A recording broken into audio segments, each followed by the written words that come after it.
Tonight on NewsWatch, cutting jobs and cutting hours. How the president's health care plan is affecting the labor force. Plus, another winter storm dropping snow and ice. We'll show you what areas are being hit the hardest. And how you can cut the risk of cancer and other diseases just by using items in your pantry.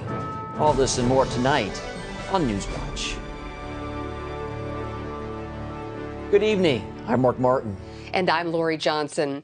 A new report from the Congressional Budget Office says Obamacare could cause millions of people to leave their jobs or reduce their working hours in the next 7 years. The White House is saying it's actually good news, but today lawmakers on Capitol Hill weighed in. John Waggy has more in tonight's top story. The nonpartisan CBO report estimates that the wording of the Obamacare law will force more than 2 million Americans either to leave the workforce or cut back on their hours. The bad consequences are worse than anybody anticipated. CBO Director Doug Elmendorf told the House Budget Committee Wednesday that the economic effects of Obamacare need more study, but that the program certainly is a factor in spending growth. Yes, the expansion of Medicaid and the institution of subsidies, these tax credits to be provided through exchanges, is part of what's pushing up federal health care spending. House Democrats claim the health law may actually do some short-term good for jobs and that the CBO report has been misrepresented. As the media themselves have confessed, they bought hook, line, and sinker some of the talking points from our Republican colleagues. And unfortunately, misrepresentations go around the world 3 times before the truth begins to catch up. But maybe it will begin to catch up at this point. But job loss is only one component of GOP concerns. The CBO report describes a 10-fold increase in federal debt between 1974 and 2024. Given these facts, what is driving, just so people are clear, what is driving the 10-fold increase in the deficit? Is growth in spending for Social Security, Medicare, and Medicaid, above all else, driven by both the aging of the population, by an expansion of health insurance subsidies, and by rising costs of health care per person. Meanwhile, the administration is airing happy songs as part of a sign-up ad campaign. The White House argued Tuesday that Obamacare will enable some people to spend more time with loved ones or to find more diverse job opportunities. They're making a choice about their overall quality of life and perhaps pursuing something, either a new entrepreneurial opportunity or a new job, and they're choosing to spend more time with their family. Both parties will continue to debate the latest report, but the fate of Obamacare will ultimately be decided by Americans whose health plans and their place in the workforce are quickly changing. John Waggy, CBN News. For more on this, we turn now to James Sherk. He is a senior policy analyst in labor economics at the Heritage Foundation. James, why will people stop working or cut back hours because of the president's health care plan? Because for many low and moderate income Americans, it's a very rational response to the incentives Obamacare has created for them.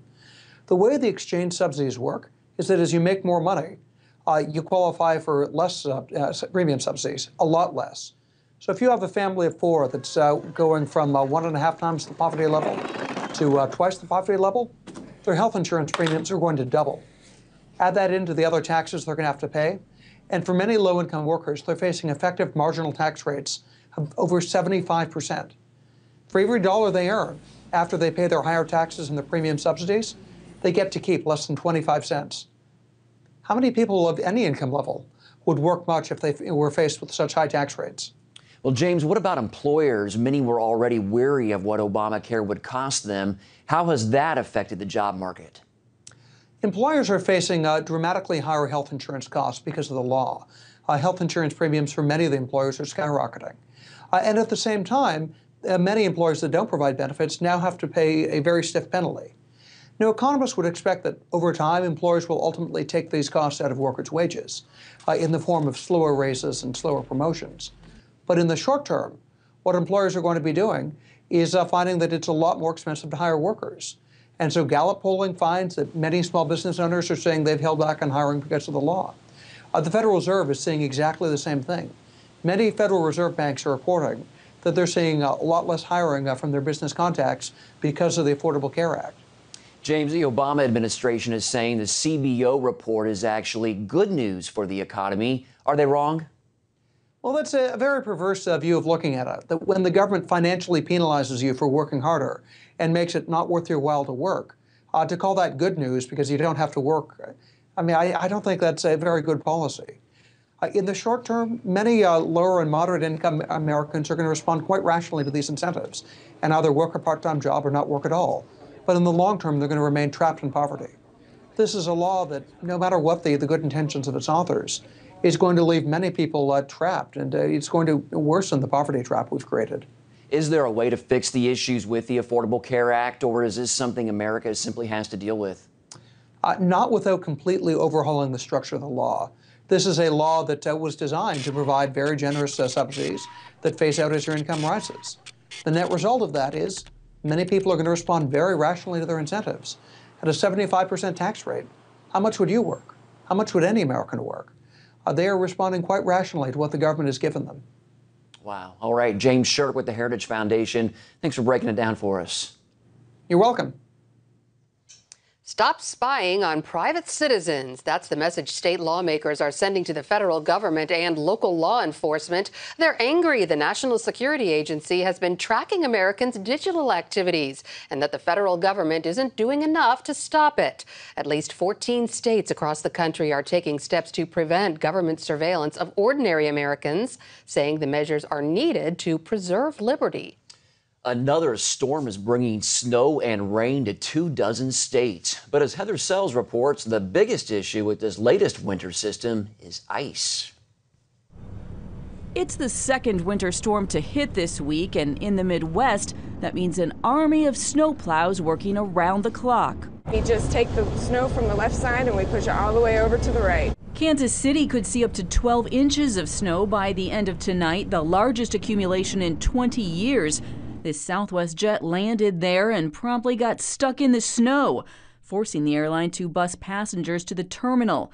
In many other areas like Indiana, ice poses a huge threat. We've had situations where people thought that because they were in a four-wheel drive vehicle, that they were invincible. On top of the snowfall, ice has been an issue in New Jersey, Connecticut, and New York City.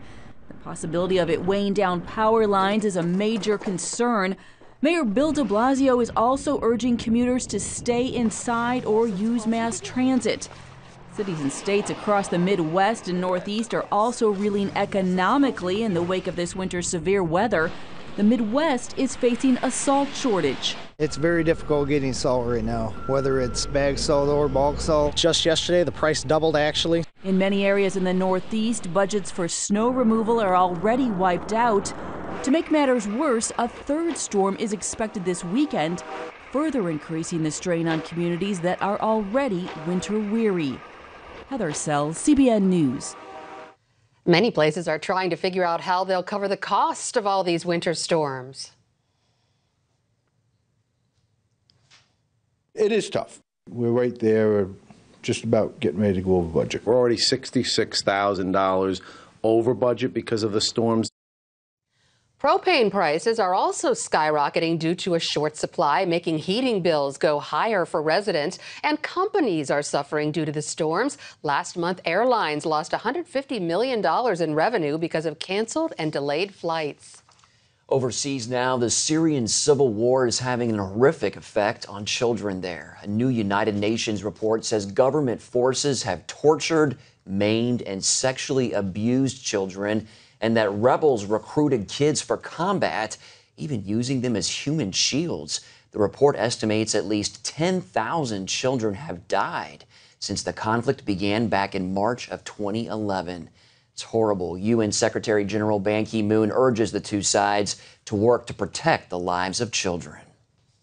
The Syrian government is missing today's deadline to give up its stockpile of chemical weapons. The chemical removal timetable set up by the Organization for the Prohibition of Chemical Weapons is now several weeks behind schedule. Some reports claim the Syrian government is trying to hide some of its arsenal. The U.S. says the Assad regime is just dragging its feet. I do not know what the Syrian government's motives are, or if it was incompetence, or why they are behind on delivering these materials. What we do know is they are behind, and what we do know, they need to fix this. The Syrian government says it will still meet the deadline of destroying all of Syria's chemical weapons by June 30th. French troops and African peacekeepers have come under fire in the capital of the Central African Republic. It's reportedly the heaviest fighting since French troops arrived last December. According to a local priest, the conflicts between Muslims and Christians have left at least 75 people dead in a single town. Gary Lane has more.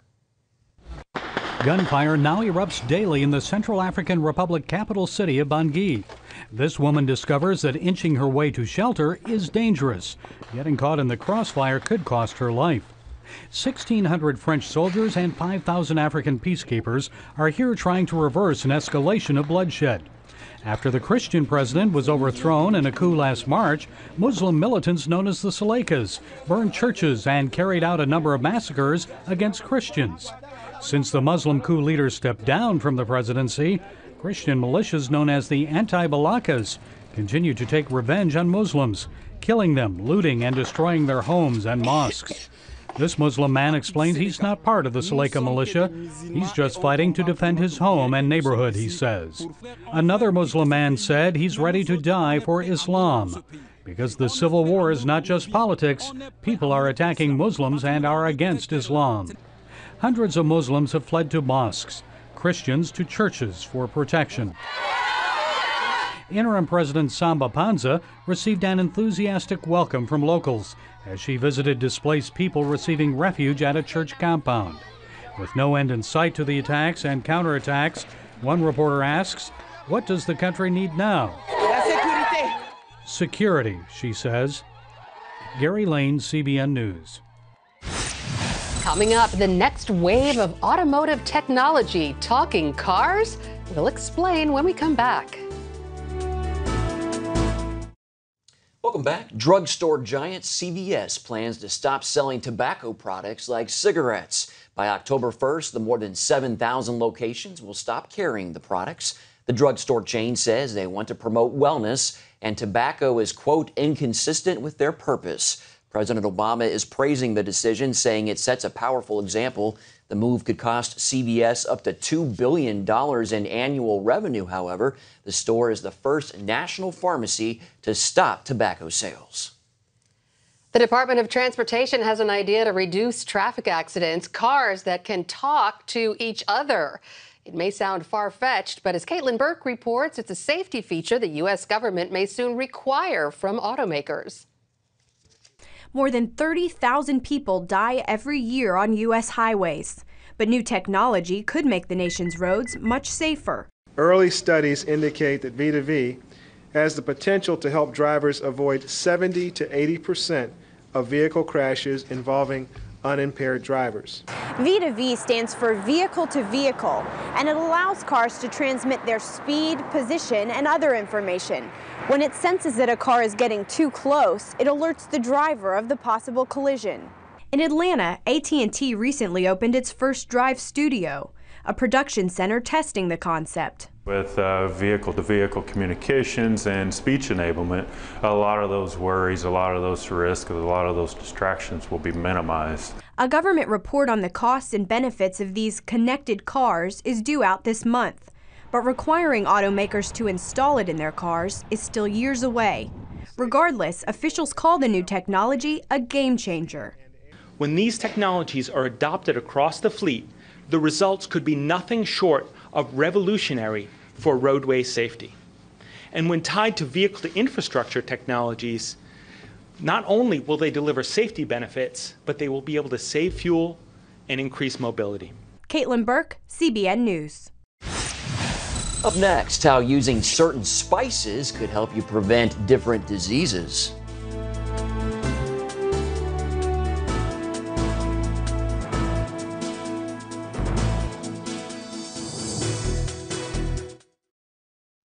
Common herbs and spices can do more than add flavor to your favorite foods. The right ones can also help fight cancer, diabetes, and heart disease. I recently got the chance to visit the kitchen of celebrity chef Christina Ferrari to find out how we can all add these healthy ingredients to our food. Many of us have herbs and spices in our kitchens that we only use for special occasions, or they're just collecting dust. Well, now it's time to open the right ones more often for better taste and an even healthier lifestyle.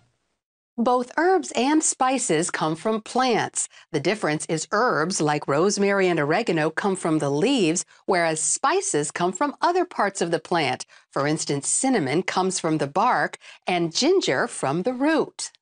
Celebrity chef Christina Ferrari shares cooking tips and recipes on her television show Home and Family. She told us about the surprising health benefits of herbs and spices, starting with cinnamon. It can lower blood sugar and your triglycerides, and your triglycerides are a type of fat that are in your blood. And with people with type 2 diabetes, this is also very good for them as well. Just a teaspoon packs a powerful punch. Christina suggests adding cinnamon and a little brown sugar to plain yogurt to make a healthy fruit dip. Paprika also makes for a healthy choice. And as you see here, we put it on popcorn. I use it in rubs. I rub it on chicken. And it has antioxidant effects that may lower the risk of cancer. It's also great for cardiovascular disease to help with that. It's great for arthritis. Believe it or not, when I have pains in my joints, I will use that, and it really does help. Turmeric is so healthy, it was used as medicine in ancient cultures. Now, turmeric contains curcumin, which inhibit the growth of cancer cells. It reduces inflammation. It supports your immune system. It's great for your liver function. And as you know, it's used in Indian cooking. Christina adds turmeric to water when making rice. The great thing about using herbs and spices for flavor is that we tend to use less sugar and salt for taste. Garlic is very versatile. To get the greatest health benefit, let it sit for 15 minutes after chopping and only cook it on low heat. Garlic is a superfood. It destroys cancer cells. It disrupts metabolism of tumor cells as well, so they won't develop. It reduces cholesterol and triglycerides. It's anti-inflammatory, and it is a great source of vitamin B, vitamin C, and iron. Add raw garlic to salad dressing or cook it in pasta sauce. And speaking of Italian, oregano, common in Italian food, is gram for gram the highest in antioxidants of all the herbs. It is an excellent source of fiber. It's rich in vitamin K, and vitamin K helps promote bone growth. I use it on tomatoes, in sauces, and soups. As you can see, we put it on pizza. Christina even takes oregano one step further. I love oil of oregano or oregano oil. You can get it at any health food store. They come in a little bottle, and I use it for whenever I'm getting sick or whenever I don't feel well. It's like a miracle oil. Ginger is a healthy addition to tea, desserts, side dishes, and main dishes. Now, ginger decreases motion sickness and nausea, and it may relieve pains and the swelling that's associated with arthritis. It can also hinder blood clotting. Crystallized ginger is delicious on its own as a snack. And finally, there's rosemary.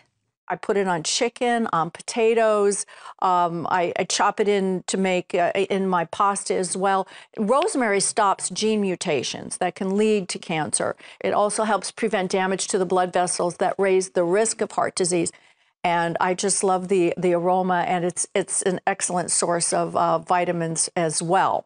The wonderful flavor from herbs and spices translates into eating less because we tend to feel satisfied sooner than when we eat bland foods. The active compounds of herbs and spices degrade over time, so purchase the brands with the best buy dates on them and also store them in airtight containers away from heat, moisture, and direct sunlight. And while dried is great, fresh is even better. You just need to use twice as much. You can find them in the produce department, or they're easy to grow at home. So step out of your comfort zone and start using herbs and spices in your everyday cooking for better taste and better health. You know, there are so many wonderfully healthy herbs and spices. That was just the tip of the iceberg. Some other really powerful ones are basil, parsley, thyme. Those three are real easy to grow at home. And peppers, red hot chili peppers, and cloves are some other great ones. So, well, you know, God created all that and provided it for our health. Exactly, absolutely. We need to take advantage of it. Get out of the old salt and pepper and start flavoring our food with some new things. There you go. We'll be right back. Evolution versus creationism. It's always a hot topic. And last night, a popular TV science educator and a leading advocate for creationism debated the issue. The Creation Museum in Kentucky hosted the spirited discussion between museum founder Ken Ham and Bill Nye, the Science Guy. Ham argues the Bible tells the factual account of the beginning of the universe and the creation of humans. Nye says he and the rest of the scientific community believe a Big Bang created the Earth billions of years ago, and people have evolved over time. The event attracted attention from people in both the science and faith circles. We are standing on millions of layers of ancient life. How could those animals have lived their entire life and formed these layers in just 4,000 years? There isn't enough time since Mr. Ham's flood for this limestone that we're standing on to have come into existence. At the Creation Museum, we're only too willing to admit our beliefs based upon the Bible, but we also teach people the difference between beliefs and what one can actually observe and experiment with in the present. I believe we're teaching people to think critically and to think in the right terms about science.